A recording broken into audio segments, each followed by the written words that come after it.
Plane. It has very little to do with my genitals, which would surprise you because of sets I've done in the past. But I was doing that, and I was watching a video while doing that, and the video started in like the weirdest way I think a porno can start. And I imagine when I say that, you may think that it had like a fight scene or like animatronics or like a weird like theme song. And instead, what it had was 2 minutes exactly of black and white still frames of the video I would then see. And at the 30-second mark of those still frames, in giant white letters across the screen, read the words, "In Memoriam," and then explained in a 1.5-minute long text story that the man in the video died 2 days after shooting this in a horrific motorcycle accident. And I'm not Catholic, so I don't like to mourn when I masturbate. So I paused the video and had some self-reflection, and in under a minute I realized that what I should be doing, and what I did decide to do, was to continue the video and ejaculate as quickly as possible. Because this was that man's dying art, right?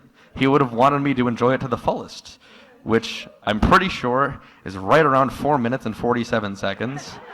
And I don't know how the video ended, but I'm pretty sure he was the hero and triumphant at the end. You know? All right. That worked well. That worked better than I thought it would for you guys. That was mundane in the kind of way you don't always talk about. I'll be mundane in the way you might talk about.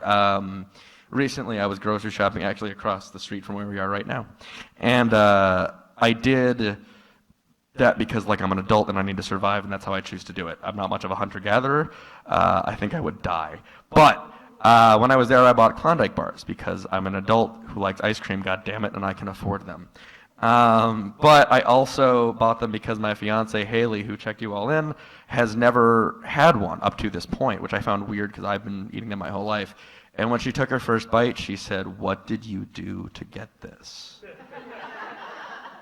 I wouldn't do anything to get this. It's just ice cream. And I didn't catch along quick enough. And what I said was, I like paid a guy $6 or something. And she said, "Yeah, but like the ad implies murder." And so I think next time we go grocery shopping, no matter what we buy, if we're together, I need to just stab the cashier to assert my dominance and prove that I'm a man, God damn it. Right? I like doing this. This is an old joke that I don't know what to do, but I like doing it because it applies to Haverhill. How many of you guys are from Haverhill or live in Haverhill or have ever lived in Haverhill? A good amount of you guys? All right, cool. For those of you who haven't, we're in downtown, but a little further downtown this way is Lafayette Square. And when I was a kid, there was a roundabout there, and they got rid of it because they said it was the cause of a lot of accidents, right? And you remember this, I'm guessing. Okay. Well, maybe you also remember that in the middle of that roundabout at the time was a giant metal statue of Jean Lafayette riding a horse. And now that statue is facing a different direction on the side of the road in front of a convenience store. That is what was in the newspaper, that's what people talked about, and everything else, which is true. However, on that horse, when it was in the roundabout, was a giant pair of metal testicles. And now that horse is on the side of the road, and there's a solder mark where those used to be. So I don't really think that like a roundabout caused accidents, because like we live in New England, we know how to do roundabouts. I think that genitals at noon is jarring no matter how often and how metal they are when you're in a roundabout. And I think that's what caused the accidents. I mentioned that I'm engaged, and we moved in together a little over a year ago. Actually, it's funny, I just realized this. We, right now is like the perfect equidistant point between moving in and marriage, like we're right in the middle of the two things. So that'll tell you when I'm getting married if you do the math. No, well, we moved in together, and like my friends were like, "Don't do that. It's a bad idea. It's too quick or whatever." And it's been great. It's been one of the best decisions I've ever made. We argue about one thing, really, and it's because I can't stop telling people when I'm on stage about it, and she's annoyed by that. That thing is that about a year ago, I broke the cardinal rule of going to the laundromat. If you don't know, that rule is you're supposed to thoroughly examine the inside of the washing machine before, in my case, you heave your clothes into it. I thought I had done that, but when I pulled my clothes out also came a human tooth. That's the right reaction, I guess. But like, Oh man, that's how you reacted to that. The joke's not over. And this is a true story. I use sound logic, right? Like I cleaned the clothes, I cleaned the tooth. So I picked the tooth up and examined it. It wasn't mine. I checked, and it didn't look familiar. So I put it back on top of the machine it came out of, thinking, if you lose your tooth at Marsh Ave Laundry in Haverhill, Massachusetts, you might remember where you left it. I went home and told my brother and Haley this, thinking it would not become part of my set, thinking it would just be a nothing statement. And then Haley said, "You did what? That could have been a necklace." Now listen, I plan to spend my life with this woman. I've made that very clear. But that's fucking bonkers. That's nuts. That's like if I came up here and like checked some of you guys in and sat around and put all the pliers up and shit, and like around my neck on a chain was like a thumb or a rib or like a pinky toe, and then you might come up to me and say, "Hey, Max," right? And I'd say, "Yeah," and you'd go, "Hey, good set, but whose thumb is that?" And I would just say, "I don't know, Etsy's?" Like, it's fucking nuts. And I don't understand it, but every time I do this joke, or just about every time I do it, one of you guys, and I don't know who it'll be tonight, comes up to me and says, "You know, she's right, and you're the asshole." And I probably am. I mentioned my brother in that joke, and he is funnier than I am, but the problem is that he's chicken shit, and I do this professionally, so I win. That being said, I'm gonna prove my point.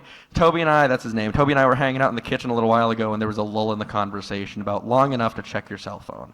That's what I was doing, but when I looked up, Toby was staring at the wall, getting visibly angrier and angrier and angrier, until eventually he turned around and said, "You know, entertainment is a stupid name." And I said, "What?" And he said, "Think about it, entertainment, stupid goddamn name." And I said, "That's not a name, that's just a word we attribute to other words. It's not, no one is called that." And he said, "You don't get it." And I said, "You're right, and I suspect none of you do either." But then he said, "Think about it. Charles Entertainment." And I said, "I still am not with you." And it still appears that one of you is, because you've heard this bit. But then he blurts out, "Chuck E. Cheese, that's his real fucking name, you know, Charles Entertainment, you stupid goddamn name, stupid goddamn, imagine his mother giving birth and going, big head, little body, and thus entertainment was born." And that is why Toby is funnier than I am. Or one of the reasons. He's written other things that I think are funny. But I'm going to leave you now with the grossest joke I've ever written, but it is a true story. You guys did well with the dead guy in the porno. I think you'll do well with this. I recorded my album, my second album, Just Another Beautiful Day, in this room. And when I did, thank you, whoever said that.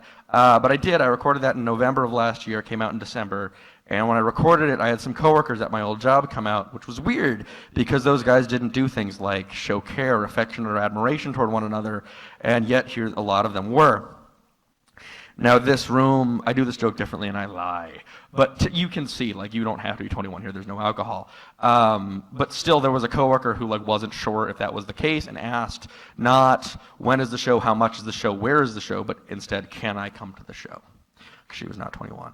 And the reason she asked for permission was because of that. And I said, "Listen, like, I need like written permission from your mother or father. Because at work I'm very calm, cool, and collected, but like on stage, if any of you have heard the album, you know, other than the set you've just heard so far, that in the middle of it I have about 4 minutes where I describe my infected penis." And I said to her, "Your mom needs to be okay with that." And I thought she'd like reel back or hit me or call me a dick or something.